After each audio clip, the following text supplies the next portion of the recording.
ድንቅ አርቲስት ፈጥረን እንደሆነ የለማኝ ሀገር አርቲስት መሆኑን መቀየር አይችልም። ወገኖቼ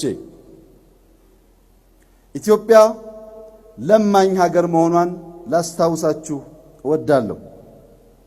ድንቅ አርቲስት ፈጥረን እንደሆነ የለማኝ ሀገር አርቲስት መሆኑን መቀየር አይችልም። ድንቅ ሳይንቲስት ፈጥረን እንደሆነ የለማኝ ሀገር ሳይንቲስት መሆኑን መካድ አይችልም።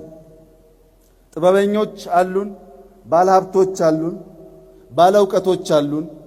ኢትዮጵያ ካልተለወጠች ግን የደሃ ሀገር ባለጥበብና ባለእውቀት ስለሚያስብል ኢትዮጵያን ያልቀየረ በግል በዝርፊያም ይሁን በሥራ የመጣ ማንኛውም ሀብት ከንቱ መሆኑን ልነግራችሁ እፈልጋለሁ።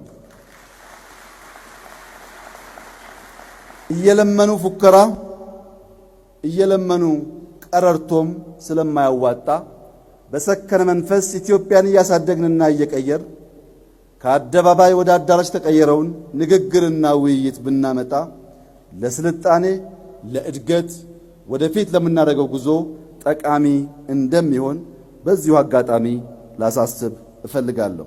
ኢትዮጵያ ምትክ የሌላት ብቸኛ ሀገራችን ናት።